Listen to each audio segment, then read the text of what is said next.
Hello again and welcome back. Today I have for you two poems by Ted Hughes.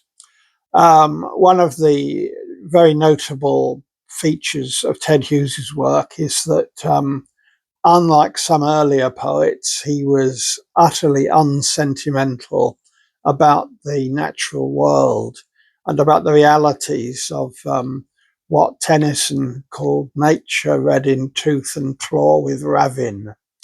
So I'm going to read you two Ted Hughes poems that very much illustrate that. First, Hawk Roosting. I sit at the top of the wood, my eyes closed. In action, no falsifying dream between my hooked head and hooked feet, or in a sleep, rehearse perfect kills and eat.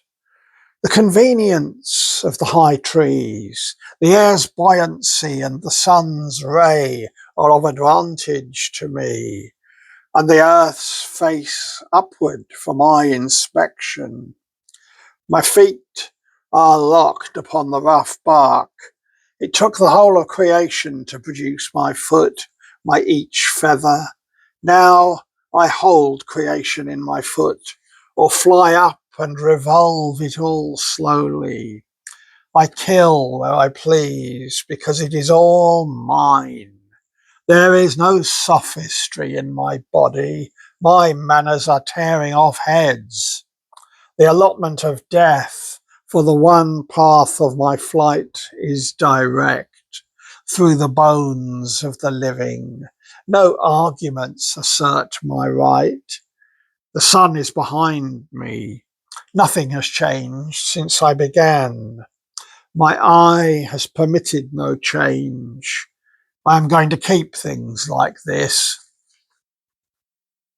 And the second poem takes us to a merciless predator underwater, a pike. Pike. Pike, 3 inches long. Perfect pike in all parts, green, tigering the gold. Killers from the egg, the malevolent aged grin. They dance on the surface among the flies, or move, stunned by their own grandeur, over a bed of emerald, silhouette of submarine delicacy and horror, 100 feet long in their world.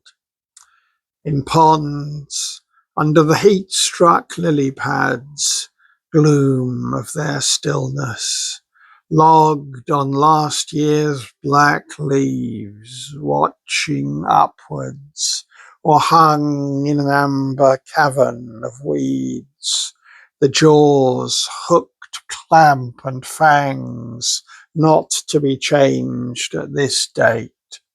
A life subdued to its instrument, the gills kneading quietly, and the pectorals.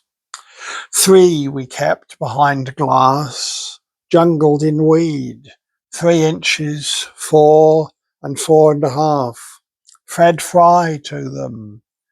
Suddenly there were 2, finally 1, with a sag belly and the grin it was born with. And indeed they spare nobody.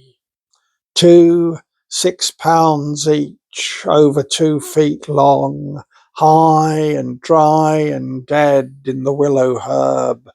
One jammed past its gills down the other's gullet.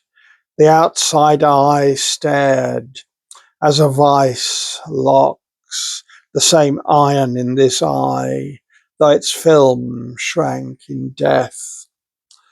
A pond I fished, 50 yards across, whose lilies and muscular tench had outlasted every visible stone of the monastery that planted them. Stilled, legendary depth. It was as deep as England. It held Pike, too immense to stir, so immense and old that past nightfall I dared not cast, but silently cast and fished with the hair frozen on my head for what might move, for what I might move. The still splashes on the dark pond, owls hushing the floating woods, frail on my ear against the dream darkness beneath night's darkness had freed, that rose slowly towards me, watching.